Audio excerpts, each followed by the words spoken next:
In today's video, we're going to be going over a game that I played in my high school tournament. I was playing board 5, and I decided to play the fried liver. Here was the moment where I played the fried liver, but I was also thinking about just playing the Italian stuff that I normally play, because the fried liver it's a bit gimmicky. I mean, it's not like insanely good. It's just like it's okay. It's not crazy, but I still went for it anyways because I was playing lower board than what I usually play. Because usually I can play in the top 3 boards and it's 50-50 if I win or not. But anything lower than that, it's like I should win. But nevertheless, we play the fried liver. We walk white right into the knight sack and then the key takes and then queen check. And here, black has a couple of moves. King g8 just loses on the spot, mate in 3. You can try and find out. It's pretty simple. King e8, which is better. It's not mate. I still take the knight, regardless of what he plays. I can still take the knight. And here I'm just turning mate afterwards after I take the knight. Here, which is still pretty much the same thing.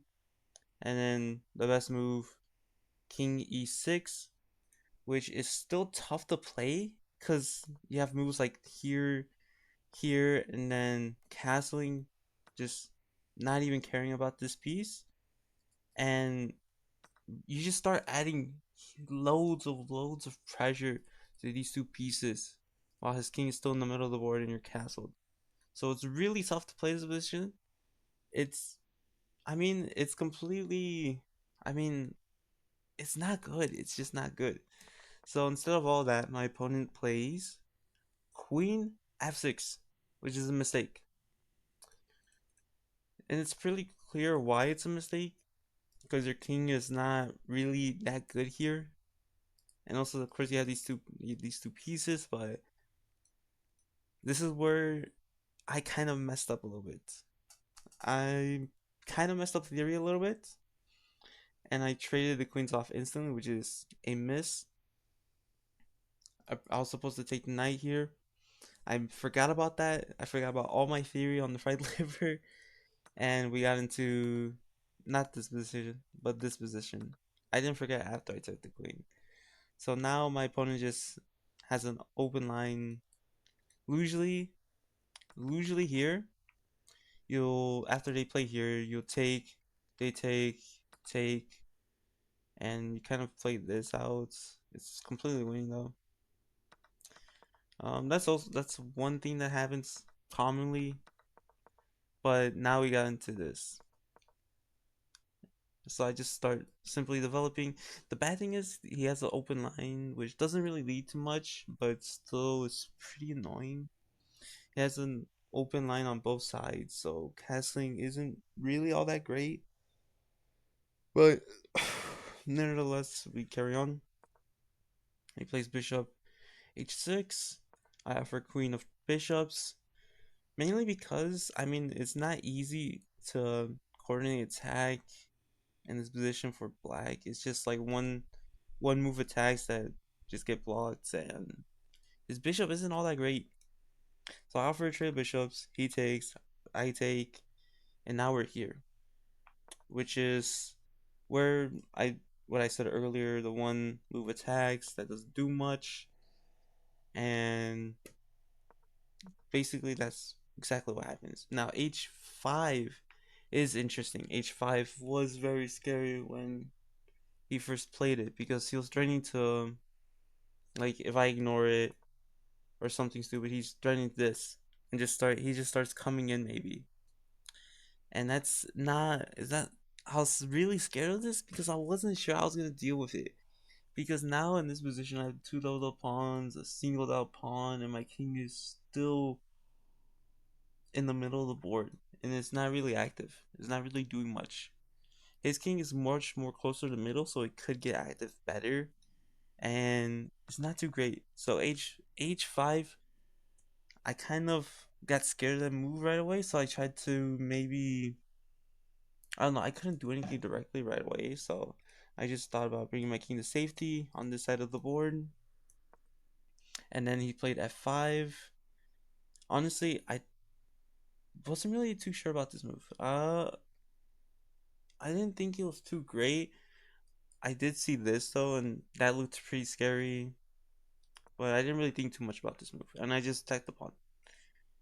Mainly to keep him from pushing here, maybe opening up some stuff on this file directly to my king. It wasn't terrible. I could have just moved out of the way, but still, it's pretty good to not let him keep pushing pawns. He protects his piece, of course, and then I play king c1. He tries to open up that side of the board after I moved over there, and then I get to play knight e2. 92, I really liked. The computer says it's a good move, but I really, really like this move because it helps defend this square. And also, if he ignores it and he continues pushing here, I can play f4, and opening up stuff in the middle where my rook already is, opening up the file, which I thought was really, really great. And it actually did happen. He instantly pushed. He went for this, which is completely useless. It's not scary at all because I can take here, and having this open file isn't scary because I can play here, which I thought about. And for a second, I thought he was gonna take here, but he got stuck.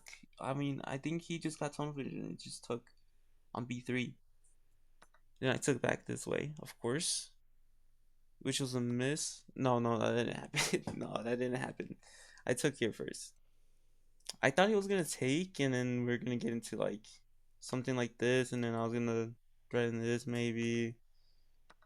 I don't know. I didn't really think too much. I just played here because it was an in between move, check.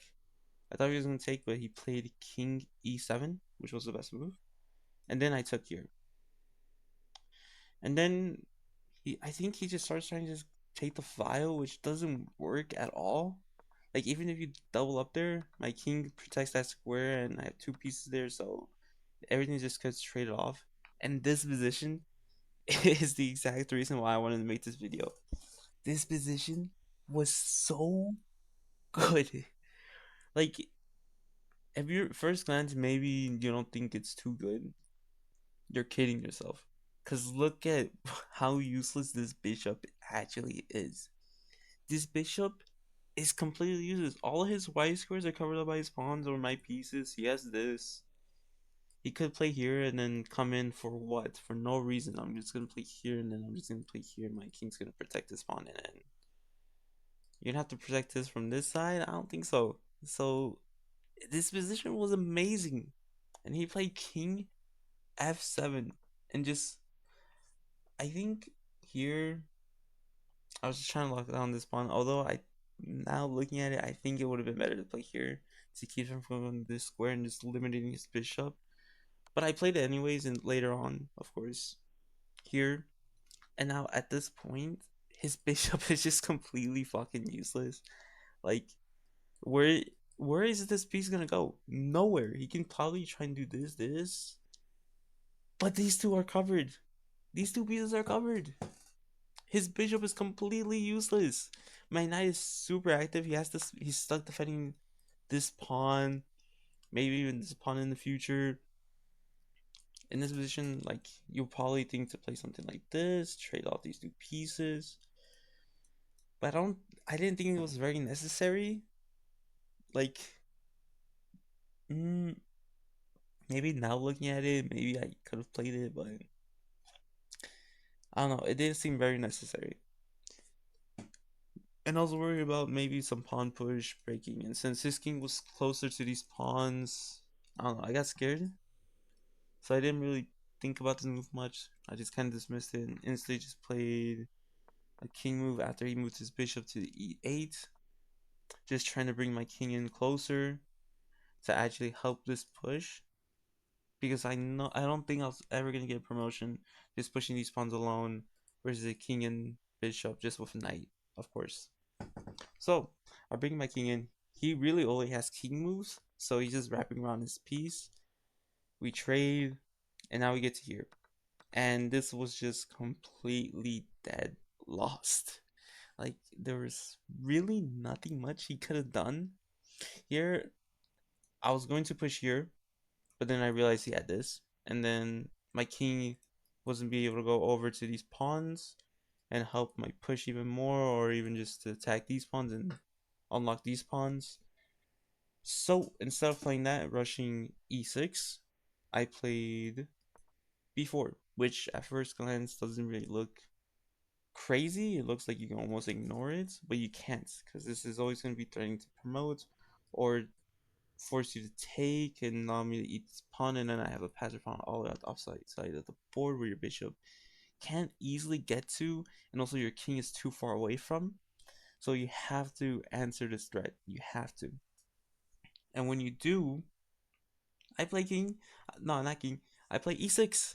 E6, and now since his king is one square over there, I can now play this move, and I can eat these pawns and help my push. So after he takes, I just start taking, and and then he just gave up.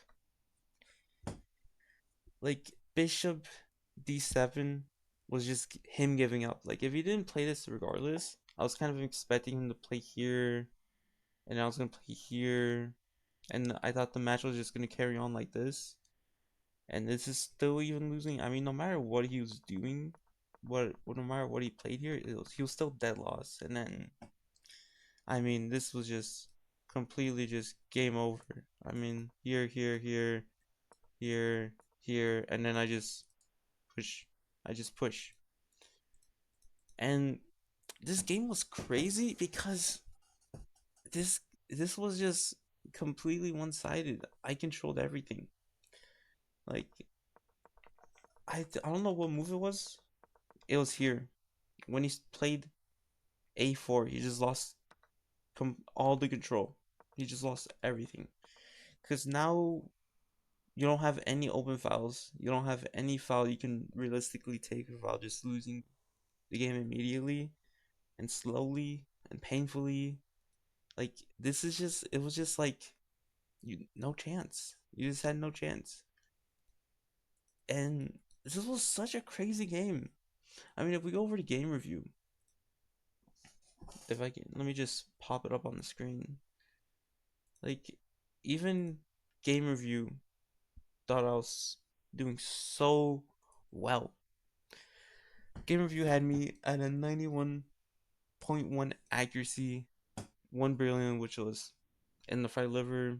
It should realistically be a bug move, but whatever. One great move, that being also part of the fight liver, which should also be a bug move in my opinion. Like, Stockfish thought I played like a 2,450. Like, that's how insane I played. And it's understandable why, because I mean, I just took control of everything. Like, my opponent at this point, after we get everything traded and I close off all of his white squares, he had nothing. Like, he only had king moves and maybe a pawn break, but if you trade pawns, you're just, I mean, that's just losing terribly. You have no bishop moves, no pawn moves. It's not Zook Swang or anything, but like you only have stalling moves like king moves and just doing some random bullshit while you just wait for me to slowly just push my pawns up the board, slowly take your pieces. Your bishop is forever useless. Like it's in prison or some shit. Like this game was crazy. Like it was fully in my control. He had no chance. No chance. Like he couldn't do anything. Because no matter what he did, it was just dead loss. And this game was really crazy because I played something similar. Not really, it's not really similar, but it's also another game from the same tournament where I also played amazing, even though the game engine didn't like it so much.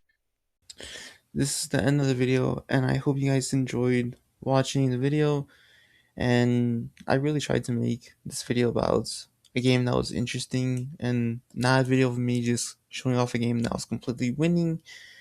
I'd rather make a game that shows me losing but shows interesting positions that show unique attacking ideas or just weird positions that have a lot of things going on or complicated games. So that's kind of why really haven't made a video.